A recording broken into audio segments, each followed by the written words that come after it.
سوني يطلع لها تسريب، سامسونج تأكد موعد جهاز، وبالتأكيد التفاؤل اللي يطيل العمر.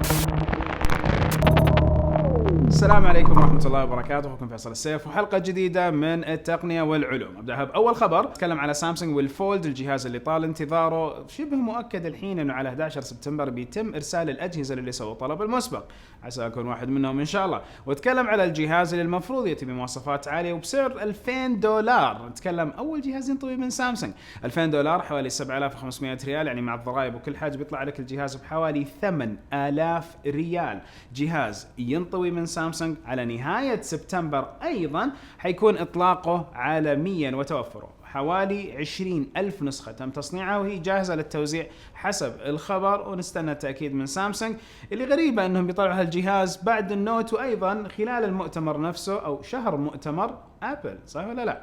لأنه أيضا متوقع أجهزة الآيفون الجديدة تكون على نهاية شهر سبتمبر، تتوافر في الأسواق العالمية، وعندنا بإذن واحد أحد لو كنا زي العام الماضي في تير 1 السوق الأول اللي يطلق فيه، إذا حنحصل على أيضا الآيفونات الجديدة من أوائل الناس في العالم بإذن الله. انتقل لسامسونج معالج الإكسينوس 980. المعالج هذا اللي حيطلق مع الأجهزة متوقع عام 2020، يعني مع الاس 11 أو الاس 20 اللي لسه ما تم الإعلان عنه ولا نعرف أي شيء عنه. بس وش فائدة هذا المعالج والإمكانيات حقته؟ قدرات عالية من ناحية المعالجة بالتأكيد، منصة 7 نانومتر، وأيضا أتكلم على قدرات 5G القوية جدا، وأكيد الشيء الأخير قدرة الكاميرا. فالكاميرا الواحدة اللي يقدر يدعمها إلى 108 بكسل، أو كاميرات متعددة تكون أكثر من 20 ميجا بكسل، وقدرة تصوير فيديو 4K 120 إطار في الثانية. توضيح أيضا وتأكيد، المعالجات يا جماعة من سامسونج، من هواوي، من كوالكوم، كلهم ينتجوا المعالجات، وصناع الجوالات ياخذوا هالمعالج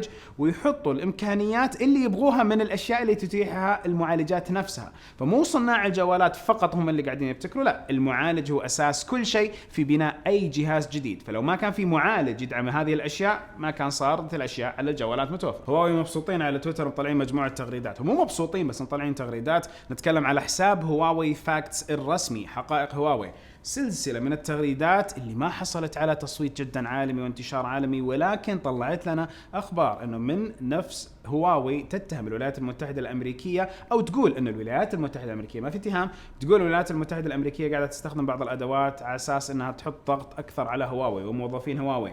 وتكلموا على مجموعة نقاط يقولوا أنه نفس حكومة الولايات المتحدة الأمريكية هي قاعدة تسويها على هواوي وموظفينها. حتى كلام في أحد النقاط، النقطة الخامسة كانت من التغريدة الليست اللي حاطينه: send an FBI agents to the homes of Huawei employees and pursuing them to collect information on the company. إنه نفس ال FBI يتم إرسالهم لمنازل موظفين هواوي لمحاولة إقناعهم في إعطاء معلومات عن الشركة الأم نفسها. فكان في أشياء جدا غريبة في هذه التغريدة، ومعلومات كثيرة نفس هواوي قاعدين يقولوها عن الولايات المتحدة الأمريكية والضغوطات اللي قاعدة تصير على الشركة ما ننكر أنها تحت ضغوطات جدا عالية، خاصة مع نقدر نقول مسائل التجارة اللي تصير بالولايات المتحدة الأمريكية والصين.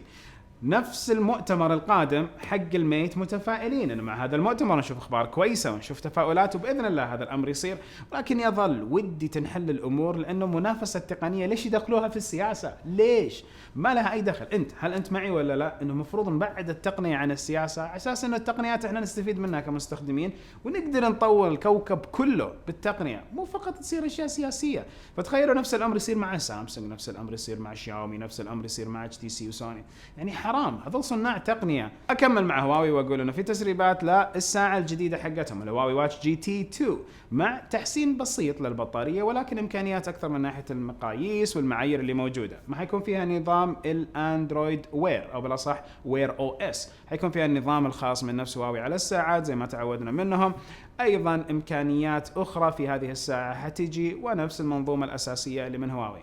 لكن لاحظة، لو تكلمت النظام التشغيلي، لا هم بيحطوا نظامهم الخاص على نفس هذه الساعة، ومع نظامهم الخاص على نفس هذه الساعة هنعرف أن الإكسسوارات صارت مستقلة بالكامل بالأنظمة التشغيلية والصناعة من هواوي. صار منتج هواوي 100%. سألتكم في الحلقة الماضية هل سبق وصار لكم استدعاء أو الأجهزة اللي عندكم عليها استدعاء؟ طبعا هذا صار بعد خبر نفس الماك بوك برو اللي تم استدعاءه لبعض الإصلاحات. أكثركم جاوب بلا حوالي 90%، ولكن 10% يقولوا نعم. لا، هذا رقم جدا كبير يا جماعة، ما نتكلم على تساهل في هذا الرقم، فالله يا رب يحمينا ويحميكم. دائما راعوا هذه الاستدعاء. عندنا في المملكة العربية السعودية في حسابات رسمية موجودة من الدولة تنبه وتحذر من الأشياء اللي عليها استدعاء، سواء أجهزة منزلية، أجهزة إلكترونية، نتكلم حتى على سيارات، نتكلم على حتى البطاريات، أي شيء عليه استدعاء يعلنوا عليه بشكل رسمي، والدولة تجبر هذول الصناع على أخذ القرارات المجانية لاستبدال الشخص والمستهلك والمستخدم يكونوا في أمان. هل عندك في دولتك حاجة زي كذا؟ شارك في الاستفتاء اللي معك في الشاشة. أوكي طيب، سوني معليش هذه شوي قوية. سوني قاعدين يتدربوا على مؤتمر إيفا، كلنا عارفين مؤتمر إيفا خلاص على أبواب الأسبوع القادم، وبكون هناك إن شاء الله في برلين. سوني قاعدين يسووا تدريب للبرزنتيشن، للعارض اللي حيكون على جوالهم الرائد الجديد. توقعنا جوال متوسط، ولكن لا، جوال رائد جديد. وسووا بث تجريبي أيضا على هذا المؤتمر، فالبث التجريبي بان من خلاله المعلومات حقت الجوال الجديد. يا جماعة معليش للدرجة عادي؟ المهم الجوال ما حيكون اكسبيريا X2 زي ما ذكرت الحلقة الماضية، طلع اسمه X5.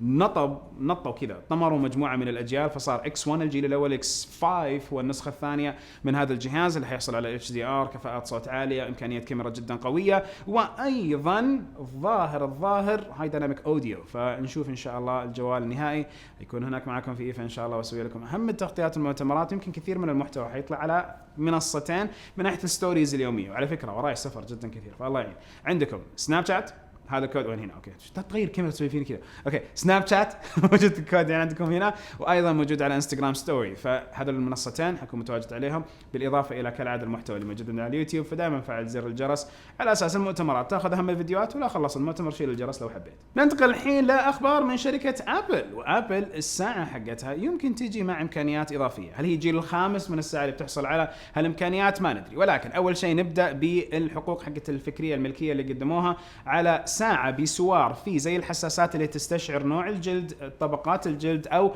نفس يعني حياخذ منك قراءة خطوط الجلد، يا اللاينز هذه الموجودة على الجلد، خطوط وما خطوط، بحيث إنه تقدر تتعرف على هويتك من بصمة الجلد والنبضات وما النبضات، فتقدر تربط الساعة بأمان عليك إنه هذا أنت. أوكي الحين ليش بنجي كذا؟ هذه الإمكانية المفروض أنها تعطي أشياء أبعاد إضافية كأفكار يمكن تيجي مع هذه الساعة. أول شيء أنها تقيس ضغط الدم لو كان السوار ينشد على نفس اليد. الشيء الثاني أن نفس الساعة يمكن يكون فيها إمكانيات أمان إضافية، فبدل ما نعتمد فقط على الأربع أرقام اللي توضع على الساعة وبعض القراءات، لا نتمكن من أمان أكثر على الساعة، بحيث أن لو انفكت من نفس الشخص ولبسها شخص ثاني لن يتم التعرف على الشخص الثاني على الأقل ببعض إمكانيات الساعة، زي مثلا إمكانية الدفع فتصير توقف. هذه أحد حقوق الملكية الفكرية اللي قدمتها أبل، والصور لاحظتوها فيها كثير تفاصيل ومعلومات. ولكن النسخة الجاية من ساعة أبل تم تأكيد من بعض التسريبات الإمكانيات حقت النوم وقراءات النوم وجودة النوم، يصير نفس الساعة الجديدة، أو بالأصح مع التحديث الجديد بعض الساعات من الأجيال الجديدة حتتمكن من قراءة جودة النوم حقتك اللي هي موجودة من زمان على سوارات سوني اللي بدأوا فيها وبعض المشغلين الآخرين، اللي هي أنت قاعد في الريم سليب ولا ديب سليب ولا فيري يمكن ميديوم سليب. فأنواع النوم هل هو عميق عادي أو أنه مرة خفيف، كل واحدة من حالات النوم هذه تيجي معها كمية راحة أكثر. كل واحد مننا أجسامهم يحتاج إلى نوم عميق بنسبة محددة، مو لازم ال8 ساعات أو ال6 ساعات اللي تنامها كلها نوم عميق، لا، على الأقل الظاهر ساعة إلى ساعتين منها تكون نوم عميق والباقي يكون نوم متوسط عشان الجسم يقدر يضبط نفسه. فالساعة حتتمكن من قراءة هذا الأمر، تربطه مع الهيلث آب، تطبيق الصحة اللي موجود عندك في جوالك وفي منظومة أبل. شيء كويس من أبل إنه يستثمروا فيه بشكل أكبر، وهذه الخاصية أصلا موجودة في بعض التطبيقات، ولكن إن الساعة تتبناها بشكل كامل هنا نلاقي فيه إمكانية كويسة. لحظة هنا تجيني فكرة ثانية حلو. مع كل صانع جوالات وكل جوال جديد رائد تيجي بعض الاكسسوارات وتيجي بعض التطبيقات. اكسسوارات طبيعي لما يجي الجيل الثاني راحت الاكسسوارات، ولكن بعض التطبيقات للأسف تبنى على نسخة الجوال هذا، فتغطي فيه عيب، تضيف عليه ميزة، تضيف عليه إمكانية. شفنا مثلا تطبيقات طلعت بهذا الوجه وماتت بالكامل من كوكب الأرض. فتخيلوا معي مثلا لو نرجع للآيفون 4، ايفون 4 الابعاد حقته والشكل اللي مصمم فيه الايفون يمكنه من انه يوقف على الطاوله. فجاء احد الاشخاص وطور تطبيق يستخدم نفس الهزاز اللي موجود جوا الايفون، بحيث انك تقدر تاخذ صوره بانوراميه واذا انت حاطه على الطاوله فالجوال يصير يدور بنفسه. التطبيق بعد ما غيرت ابل الجهاز وصار مع الايفون 5 مختلف، او لا اسف، مع الايفون 6 صار مختلف، صار الحواف دائريه، ما عاد يوقف الجوال على الطاوله، فمات التطبيق وراح. ايضا في تطبيقات ثانيه تضيف امكانيات زي انت للحين تقدر تشتريها على الساعه الذكيه وتمكنك من قياس قدره النوم، الحين لا، ابل حطتها على نفس الساعه مدمجه فيها، فبالتالي صاحب التطبيق اللي كان يبيع التطبيق يبغى له يشوف فكره ثانيه. للاسف هذه الدائره اللي تصير مع الصناع، فصانع الجوال بامكانه تبني تقنيات تحرم بعض الناس اللي كانوا يستفيدوا من عدم وجود هذه التقنيات في أجهزتهم. نجي الحين للتفاؤل، وثلاث أبحاث من مختلف السنوات تؤكد أن التفاؤل يساعد في إمداد العمر، طبعا أكيد بإذن واحد أحد. التفاؤل الطبيعي اللي موجود عند الناس حسب الأبحاث هذه إنه الناس المتفائلين يكونوا دائما عرضة لحياة أطول، فيقدر يعيش أكثر كونه متفائل، وضغوط الحياة النفسية عليه أقل بكثير. أحد الأبحاث تجاوز المشتركين فيها حوالي 60,000، النسبة العليا 95% منهم كانوا نساء، ووجدوا نتائج البحث أنه المتفائلين من هذول اللي دائما فيهم وسائل التحفيز والتفاؤل ومعليش والله يسرها وإن شاء الله وما أدري إيش ومرة مروقين، لقوا فيهم أنه العمر يعيشوا إلى امتداد إلى الثمانينات بالراحة. التجارب نفسها والأبحاث بالأصح نفسها كانت على مختلف العقود أو مختلف السنوات 2010 2014 وأيضا إلى 2016. مجموعة الأبحاث هذه بحط لكم رابط على نفس خبر الأبحاث، ولكن الشيء اللي ناخذه أساسي تفاءلوا بالخير تجدوه، سواء في حياتكم في صحتكم حتى في عمركم. الله يا رب العالمين يعطينا ويعطيكم امتداد من العمر بالخير والعافية والصحة وبالأجر يا رب العالمين، وعساكم دوم بخير. انتوا قاعدين تشوفوا هذا الحلقة وانا قاعد متوجه باذن واحد احد الى فرانكفورت برلين، مؤتمر حيكون اساسي هغطيه برلين ايفا، غطيه بيوم، وايضا المؤتمر الثاني مرسيدس فرانكفورت موتور شو، في عندهم حدث مرسيدس قبل الموتور شو، وايضا اتكلم بالتاكيد على مؤتمر ابل، فلا يفوتكم الرابط الموجود للبث المباشر. خلال البث حيكون في مفاجآت جدا مجنونة، فلا تفوتكم باذن الله. سبحانك اللهم وبحمدك، اشهد ان لا اله الا انت، استغفرك واتوب اليك، اشوفكم على خير باذن الله.